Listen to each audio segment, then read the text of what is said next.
Welcome to my podcast, which is all about changing your business and money reality. This is your master money coach, Dr. Gaurav Deka, and you are money. Hello, my friends. How have you all been? I am bringing to you a very special episode on behalf of a program that I'm going to do coming week, next week, actually. So I'll get on to what this program is all about towards the end of the podcast, but let me begin with the topic for today. Okay. So I had been contemplating for the longest time, should I be bringing intergenerational and constellation work to ATEPs? You know, I've been doing constellation work, intergenerational work for the longest time. And I have found correlations to money and all the traumas that are carried in our ancestral as well as in our intergenerational line. But then bringing it to coaching has been a challenge because you see, it's difficult to communicate in a way wherein you look at coaching as something that you deliver to your client to empower them, to help them with, especially in business coaching, you want to help them with business strategies, you want to help them make offers, you want to help them with how to set up sales funnel, all of that. But when you bring in aspects of the emotional body, aspects of trauma, aspects of stuff like inner child and stuff like, intergenerational work, right? Ancestral work, what happens is it's very difficult to marry the two and amalgamate. And because of my experience as a student and as a coach in so many different containers, like I am a part of 3 different coaching containers. And in one, I am coached on how to authentically market. And in the other, how to set up a sales process. And in the other, it's about human politics and again, money. But at the same point of time, I truly haven't found a container so far where one can bring in aspects of emotion, aspects of trauma, even certain aspects of therapy, by the way, like aspects wherein we are able to explore the unconscious in a non-coaching way. And by non-coaching way, I mean that ways where we are not limited to verbal vocabulary. We are not just limited to talking, right? Like so many of my sessions, even inside ATEPs, it has got less to do with talking. I do a lot of talking for sure, but then it has got less to do with talking. And sometimes I go into the body of the client and I ask them to imagine the color of the pain or the color of the trauma, color of the suffering. And I often ask them that, okay, if this was not yours, who might it belong to? And then I would help them visualize a door by which the one that which it belongs to, the owner of this pain or owner of this trauma, is coming in. And then I would do some amount of energetic work and spiritual work as well.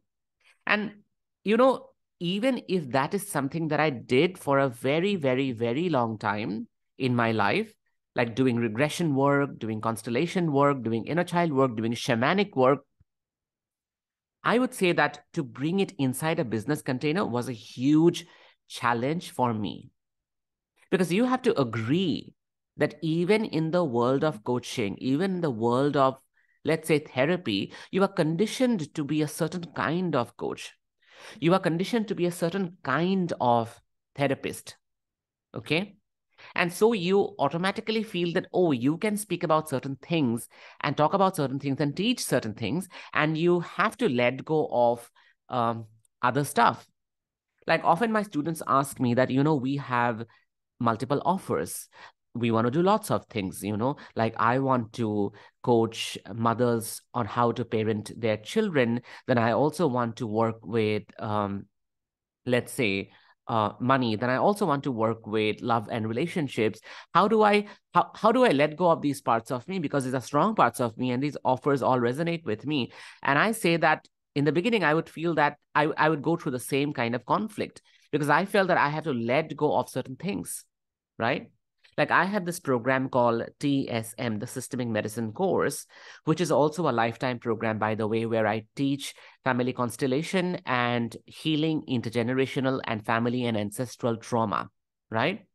And for the longest time, again, I felt that I cannot bring these two together, ATEPS and TSM, because they are such separate entities. One is about trauma and healing trauma and going into ancestral line. The other is about business and money and, making offers and selling, all of that. So one is a very serious energy and the other is a lot of fun and curious energy. That's what my impression was. But once again, people who have listened to the previous episode know that I went through a sacred pause. A sacred pause is a time that we take to go within to find out what is there at the bottom of our soul, what truth lies at the bottom of our soul. And almost for a month, I did not go on social media. I did not promote. I did not necessarily work. And again, my sales were unaffected. But at the same point of time, I found things in my life and in my work that I felt that I was not doing complete justice to. Okay. So then it was like an automatic process where I could create this amalgamation of stuff that I already have within me. And then in one of my meditation, I kept on getting this sign that the majority of my work so far has been in constellation work, in trauma work. And the more I bring that part of me into ATIPS, the more ATIPS is going to grow. It was like a divine signal. I got the sign and I heard this voice distinctly that I must use trauma work more and more and more in my containers, even if it is about my business. And that is what is going to make my container most unique. And today I realize that is the truth. That is the truth, because I haven't come across any such business or money container, coaching container, where business and money is looked at from the lens of trauma, from the lens of an emotional experience, from the lens of human relationships, from the lens of childhood traumas and attachment traumas and ancestral traumas, right? So now this is what I wrote in my previous newsletter in Substack also, that ATEPS is going through a revolutionary change. And this is the time when I'm trying to bring everything I know together under one umbrella. And that brings to our today's episode. So today's episode is called Money as a Language of Belonging. And I want you to listen to this carefully. Money as a language of belonging. What is money as a language of belonging? Yesterday itself, I did a live on Instagram where I talked about the same topic. And in this podcast, I'm going to elaborate how our relationship with money, how we perceive money, and our point of view about money can be seen as a language of our belonging to our family, to our system, to sometimes even our community. Okay? So I think in 2019, I had done a video and it was called Disease and Illness as a Language of Belonging. And I talked about how certain ailments, which are familial in nature, which are like inherited, for example, diabetes is an inherited disease, right? An ailment, an illness. There is propensity for one generation to develop diabetes if the previous generation had, right? Similarly, the cancer as well, right? All forms of cancer. When there is cancer prevalent in one generation, then there is possibility of it occurring in the next generation as well, right? So I said that sometimes we have to look at these diseases not as burden, but as a language of love by which one can belong to the family. For example, everyone in the family is an alcoholic, right? and some person is not. And, and some way or the other, they may bring the experience of going through the sufferings of alcoholism into their life. And that happens unconsciously. And they might do it because it might be their way to belong to the family. Like there was a brilliant example of a woman who was not able to conceive children. And that was after like 2 miscarriages. And when she came, and we worked on her, we found out that, her grandmother had gone through, her maternal grandmother had gone through 7 pregnancies, to the extent that, by the time the 7th child was born, of course she was tired, of course she was exhausted, right? So our client was exhibiting this experience of not having children and going through those miscarriages with the love language that, grandma, you suffered so much in, giving birth to children, 7 children, and you were exhausted. So on behalf of you, I am not going to have children because I want to, in a way, ameliorate your pain. So I will go through this infertility. I will go through this experience of not being able to conceive children. And mind you, I mean, the way I'm speaking about it, it feels as if the person is saying it to the ancestor, but that's not true. This language is very, very unconscious. It is only shown through symptoms. It is only shown through an illness or an experience, right? For example, I have spoken about this heroin case where this guy was addicted to heroin. And when we were doing a constellation basically, I'll talk about what a constellation is. So when we were doing a constellation, then we found that the boy's father's brother had taken his life. And the father was standing in a place where he was following his brother. He was like going towards his brother. And the boy's representative in the constellation came forward and stood ahead of his father as if he was following his uncle. And it was clearly shown through the language of love that, I'm going to go through this addiction of heroin and diminish and, give up on my life just like you did, uncle. So it's a way of belonging. It's a way of including. It's a way of bringing together what was once lost, right? So I said I'm going to talk about constellations. So constellation is basically a 3-dimensional process wherein we bring in groups of people, and there's just one client for whom we might do one constellation. For example, if a client comes with an issue of, let's say someone comes with an issue of money. I'm not able to make money, or I always struggle with money. So what I'm going to do is I'm going to pick up from the group of people who are unknown people, right? These people don't know about this person's problem or this person's history, the client's history.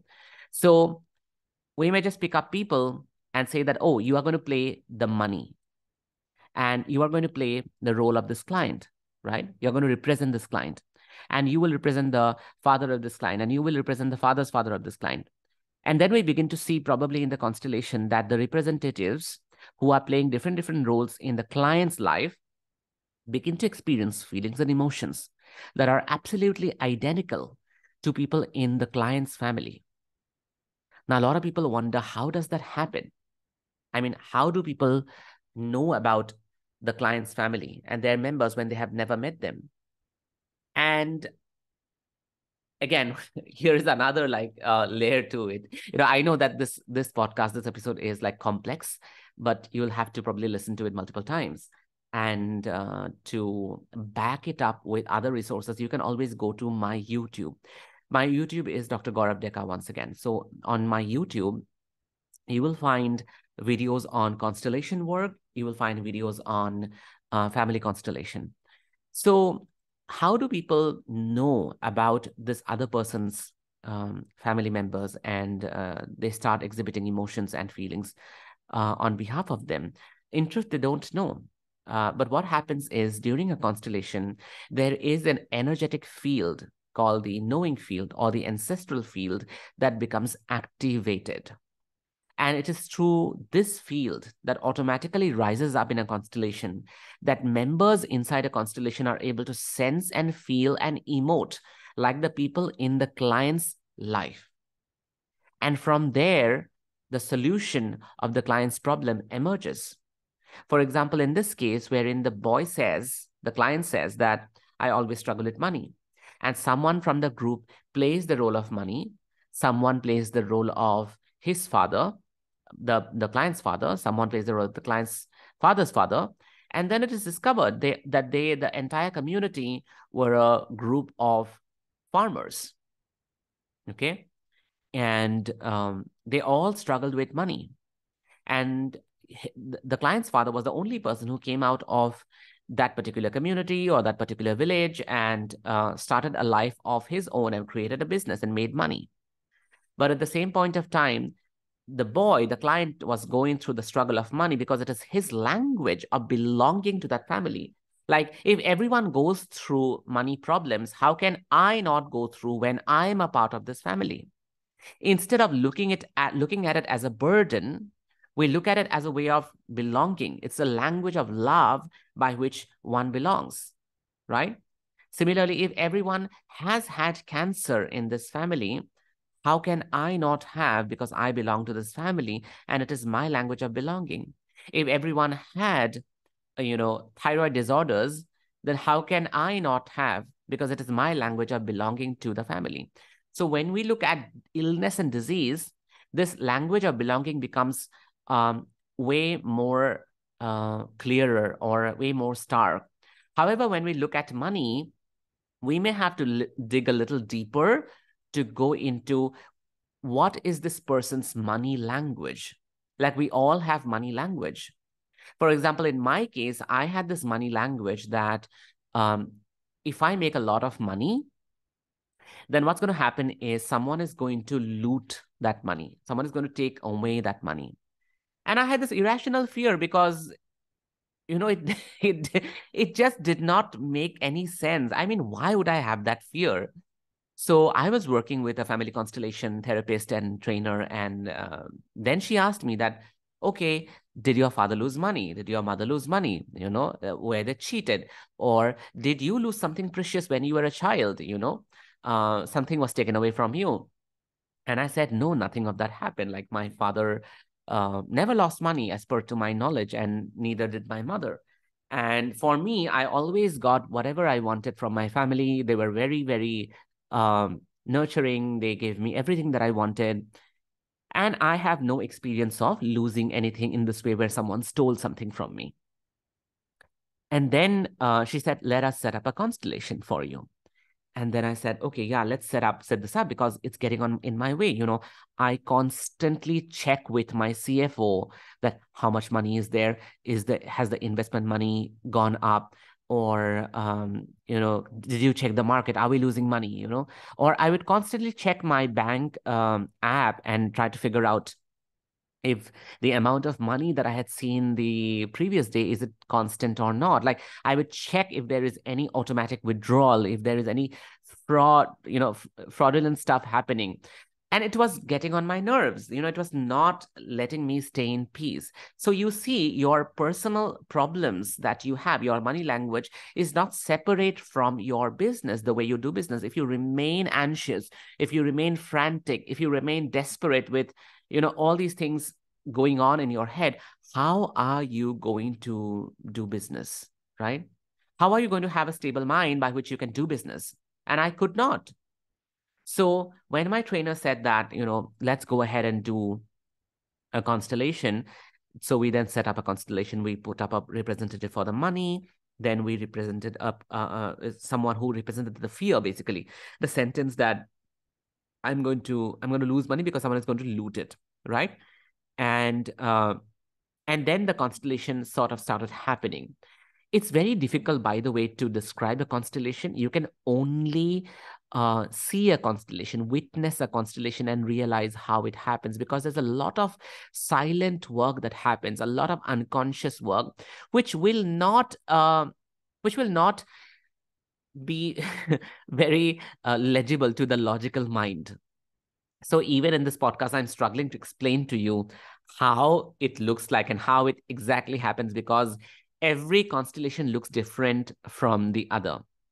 But coming to the main point, that as that constellation was laid out, it was discovered that my great grandfather had a lot of wealth. Basically, he was the zamindar, which means that he owned, swathes of land. He was a landowner, and all of that was taken away from him by his friends and kinsmen. And then I had no access to that story. I just saw it happening in front of me in the constellation. And then I said to my trainer that I'm going to check about this and get back to you. So all the healing was done, everything was done, and I still had this doubt that, is this story real? So I called up my mother and I asked her that, tell me about Koka's father. Koka is, basically grandfather. We say Koka in Assamese. So, and then she asked me, why do you ask? And I said, no, I really want to know about him, because, you people have never told me about him. And she said, out of the blue and blah, blah, blah.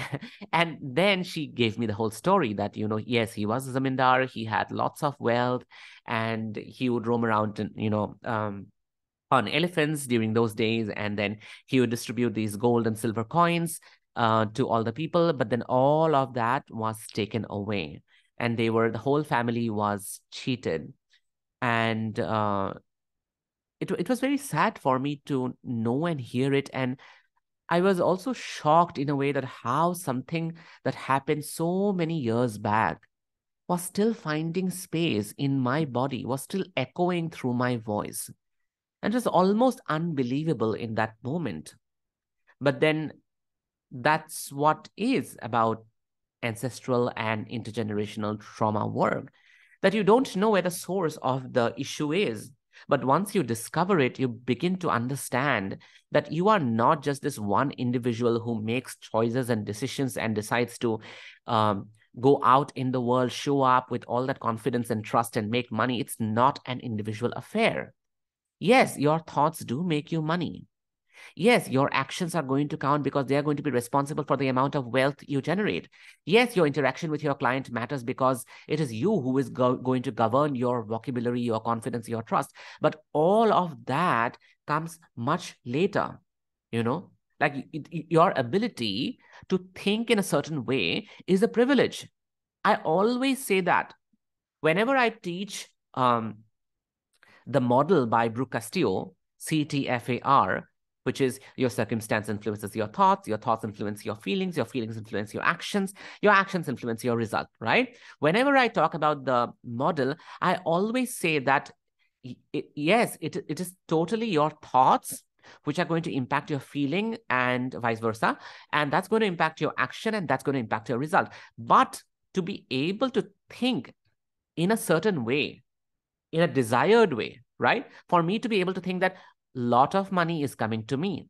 So many people are signing me up. My bank account is now full of money. To have all these affirmations, can I have those affirmations? Can I have those thought lines, T lines, if I am, riddled with this fear that I can't make money because someone is going to loot it? If that is my recurrent thought over and over and over again, I will not be able to think thoughts that I want to think, right? Because then I am in a trance of a sentence, right? There's a sentence in my body, there's a sentence in my brain which is so strong, like someone is going to loot all that money. That sentence is so strong that I am in the trance of that sentence. Isn't it? This is what I called the money language, right? Everyone has their own money language. Some people can't find out their money language, and they're symptomatic in nature. They may not even be verbal, they may not be like woven into words. But in a session, we can always find that out. That what is your money language, right? What's your money trauma language? because everyone is going to have their own kinds of trauma language. For me, my money trauma language was, if I make a lot of money, someone is going to loot it all. So then I went back to my story, and I worked at it. And that really impacted the way I do business. I no longer fear money. Like, money keeps on flowing into my bank account. And again, I don't go and check how much money has come, how much has gone out.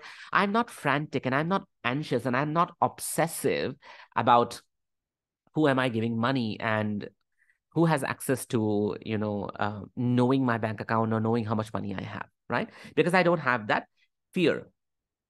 So in another case, I'm going to give you another case where um, there was this guy who came to me, and then he said that, I keep losing money all the time. And my next question was, do you make money? And he says, I do make money, but I also keep losing it. I don't know in what. And initially, I think in the first session, I tried to probe, but I understood that this boy was hiding something. And I did not go further because I also wanted to build rapport and reach that place where he was hiding something with a lot of trust and confidence instead of just barging in. Okay. So um, the next session, when I met him, I actually asked him directly that there is something that you're hiding, and you can tell me. And this is a space where you and I are going to sit in confidence, right? And no one knows who you are, okay? And you are safe with me, so you can tell me the story. So even if I'm telling you the story on this podcast right now, no one knows his name. No one knows who he is or where he is from. So this person is anonymous here, right? So yeah, so I gave him that guarantee that you can tell me. So now it was a very strange case, which is why I'm also sharing with all of you. So he says that, yeah, I do make a lot of money and I keep losing it. And the thing is, I keep hiring hookers, or I keep hiring prostitutes. And sometimes I don't even know why I hire them, because at the end of the day, when I pay them the money, I don't even do anything. I don't even like have sex with them. Or, sometimes I'm hiring them via phone to have a phone call, um, to have some chat. Um, but I still don't end up doing that. I just end up asking, where are they from? What is their name? And seeing their pictures. And that's all, right? And then I keep giving them a lot of money. I don't even know why I do this, and I cannot talk about it to anyone. And I just feel very helpless about it. So then we started looking into his case, and then we tried to find out if there are, again, childhood trauma wounds. Now, to tell you the truth, that I always look for childhood trauma wounds before I go into any intergenerational trauma, because childhood is closer to you than your intergenerational line, which is why working with mom and dad is is so essential before you can move to other people in your ancestral line, like your grandfather or grandmother, right? Mom and dad are the core of your system. They make up your primary, not only primary belief system, but your entire nervous system is made out of the nervous system of your mom and dad. So in this case, there was no such childhood trauma. But then as we kept on working and exploring the lineage, the ancestral line, we found out that his father's eldest brother was a gambler, right? And he had hidden that for the longest time. They were all a family of farmers. They didn't have a lot of money, the father's family, basically. So they would find all these, crops being sold, and little bit of money disappearing from the small amount of money disappearing from the house, and then it would become a huge chunk of money at the end of the month, that all the money is gone. So then it was the father of the client who actually found out, after like years, almost a decade of his brother's gambling, that that his brother would lose money in gambling. And then there was this whole uproar, and ostracization and he being excluded from the family. So our client was experiencing something similar where he could not talk about, where he was losing money and he had no control over this action of his. In a way, he was addicted. And if we do not look at it as a way of losing money, as he being irresponsible, as he being a bad person, evil person who spends money on prostitutes, if we just remove that lens, we can then have an opportunity to look at this behavior as a language of love, by which he is including his uncle, the uncle who was ostracized, the uncle who was talked badly in the whole community, the uncle who was excluded from the whole family. Our client is including that uncle in his internal space, internal family space, by exhibiting behaviors by which there can be an inclusion. There can be a connection, right? So this is what I mean, money as a language of belonging. I meet so many women entrepreneurs. Even I think 90% of the people inside ATIPS are all women, right? And I find all of them struggling with money, struggling with making offers, struggling with showing up in the world, struggling with confidence, struggling with the ability to trust the world, trust their clients, and all of that. And why does that happen? It happens because their money language or money trauma language is to not make the money, right? To be the housewives, to be the mothers, to be the caretakers of the house, to be the ones who would be loyal and devoted to their husband. So now when they go ahead and make all that money, they become the entrepreneurs.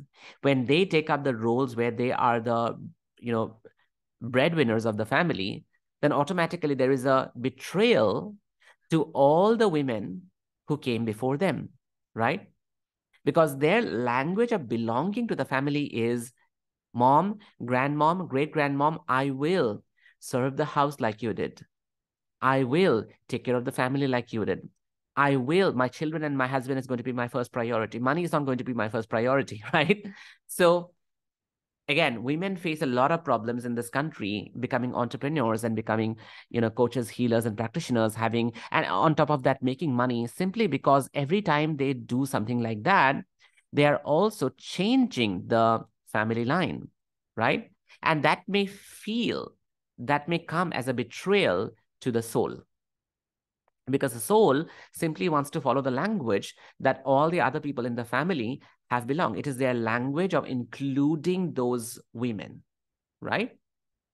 So many women have suffered at the hands of their husband. So many women have been subjugated by their in-laws. So many women have given birth to so many children and spent their entire life rearing those children. And now here comes a woman who makes money, who becomes an entrepreneur in the same family line, right? She is definitely going to feel an inner resistance that she is not going to understand. That inner resistance is her language of love, of belonging and including all the other previous women that I talked about, right?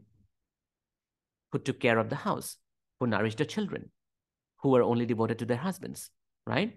This is why the resistance happens.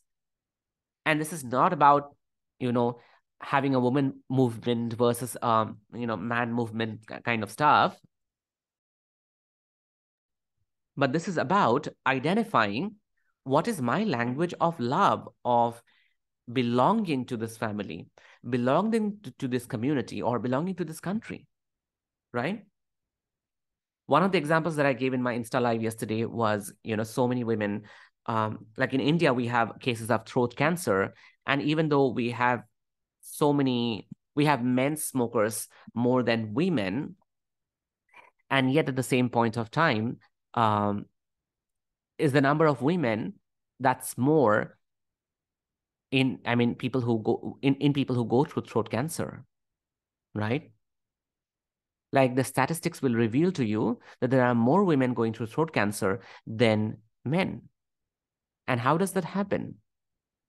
Because if we look at throat cancer as a language of love, we get to see that women throughout history in this part of the world, like India and South Asia and Middle East, in this part of the world, women were always subjugated. They were not allowed to speak the truth. They were not allowed to make their decisions. They were always suppressed and asked to suppress their emotions. Even when they would lose a child or their child would die, they are the ones who would be asked to silently move on and have the next pregnancy. What I'm trying to say is the suppression and subjugation of their voice is a language of love that each woman in the next generation follows the woman from the previous generation. So, mom, if you were asked to be suppressed, grandmom, if you were subjugated, I will go through it too. So every time I want to speak my truth and raise my voice and go out in the world and become independent, I might invite something into my life which will block my voice, right? Which is, I mean, in an extreme case, I'm saying, because this is an extreme example, which is an extreme case is throat cancer, right? So illness is as much a love language of including and belonging to the family as much as your relationship with money and vice versa, which is why I kept giving the example of illness every time I wanted to explain your money language, basically, right? And then we have, and then in the coaching world, we have all of these issues of confidence and showing up. You just have to show up every time. That's what we say, right? We just have to show up every time. You just have to, put up that confidence and act like you're confident until confidence catches up with you. You just have to talk to enough number of people to get to get a sale, right? And all of these are important stuff. But what happens when we can't do all these basic stuff, right? When we can't feel the confidence in our body, when we don't feel like doing the work, despite the fact that it's just 1 hour of work and it's going to help me get a client and help me make money, when we know that we need to talk to people and everyone even loves us, but at the same point of time, we are so scared that, what people are going to say, right? Like I'm making this podcast for you all, and I've spoken to so many people who want to do podcasts, but they are not able to because they reel under the fear of speaking to an invisible audience, right? And for someone like me or someone else, it would seem that, okay, why this irrational fear, right? Why would someone have issues of confidence or showing up or talking to people? And I want to say that sometimes these issues are just symptoms via which we are exercising our language of belonging, right? That what is at the root of having less confidence, not showing up, not talking to people? The root could, I mean, there can be several roots. One of the roots can be, oh, by that, I get to stay small. I get to stay invisible. I get to stay diminished. And who are you being loyal to? Who are you loving by staying like that, right? Oh, by being small and being invisible and being diminished, I am as small as my rejected father who could not do anything in his life, and everyone thought of him as worthless. By being small, I could include and integrate my dead siblings who did not get to live the light of the day. And by remaining small, I can be loyal to my dead brothers and have a half-life like they did, right?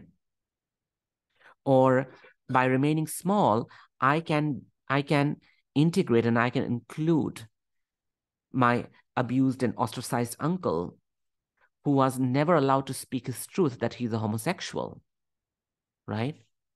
So there can be many roots to what feels on the surface like a business problem, like a personality problem, like a confidence issue.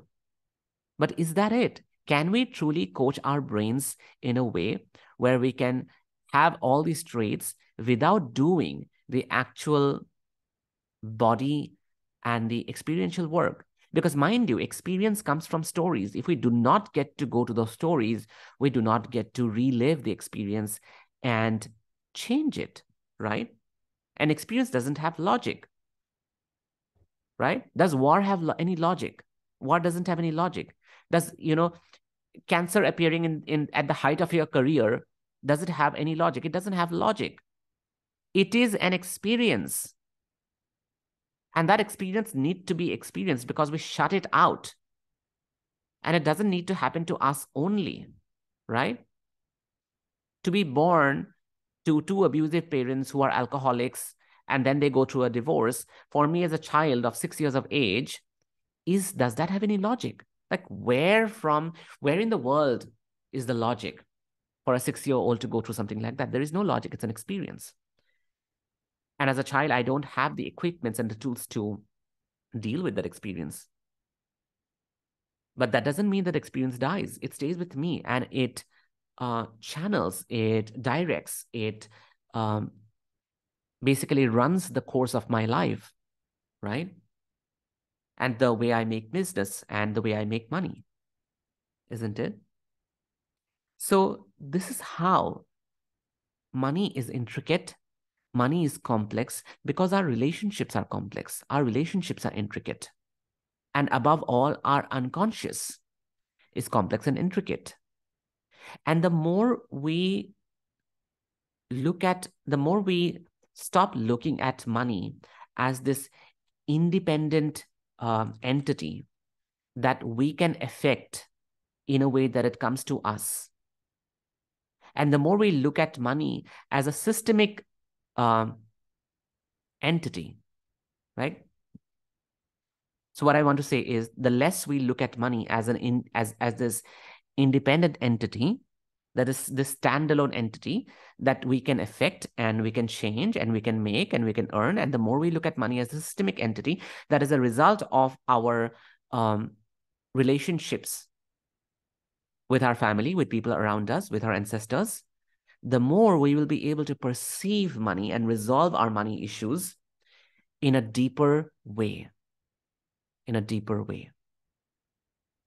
And with that, I want to tell you that I'm coming up with a workshop called Money and Business Constellations, right? So I will be doing an online money and business constellation workshop. And this workshop is happening from 24th April to 28th April. So every day we are going to meet at 10 a.m. to 1 p.m. And we will do 2 constellations every day. Like one constellation we will do from 10 to 11:30, and the other from 11:30 to 1. So which means 5 days of constellation workshop and 10 clients. I had just declared about this workshop on Instagram 2 days back, like day before yesterday, actually. And I just declared it. I did not even like talk about it much, or I just did one single live. And yesterday, the entire workshop sold out in a way wherein the entire 10 slots sold out. So for anyone who was joining from outside ATEPS and TSM, the price for setting up a constellation was 25,000. And for anyone from inside ATEPS, the price was 15,000. So all those slots are now sold out. But you have to stay so that you get to listen to this. This entire workshop can be witnessed, can be observed, can be studied, and can be learned from. So I invite all of you to come and be a part of this workshop. You will get to see things happening inside a constellation that will totally blow your mind. That'll really question your logical thinking, logical mind. And I'm going to do it from 24th to 28th April, right? And we are going to publish the links to register for this workshop by the end of this week, okay? Around Saturday or Sunday. And the price for joining this workshop for anyone who wants to attend or be a representative or wants to observe this constellation work, the price is $2,500. And for all the people inside ATEPS and inside TSM, this workshop is free.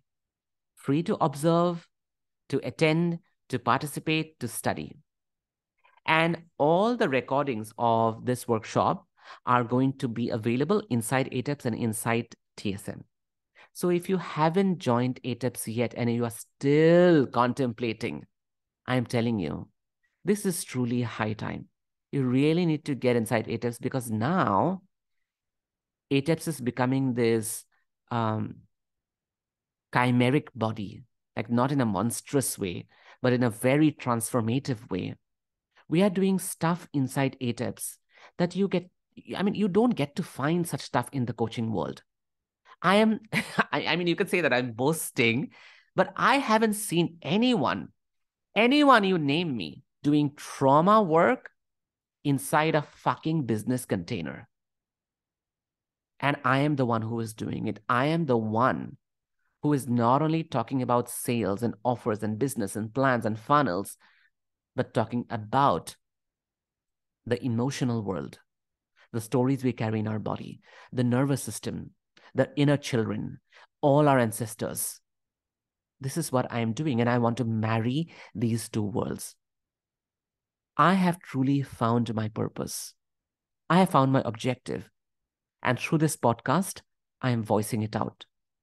And I want to share this with all of you in this entire world, which is why I'm inviting you to join ATEPS. And if you want to learn the art of doing constellation work, then you should definitely join TSM, the Systemic Medicine course. Okay? So that was it. I'm going to see you all on the 24th inside the workshop, Business and Money Constellations. Thank you so much. See you soon. Bye-bye. If you enjoyed listening to this podcast and are willing to change your business and money reality, head to my free coaching community on Facebook called You Are Money. Link is in the show notes. And do not forget to leave a review on Spotify.com or Apple Podcast. Thank you so much.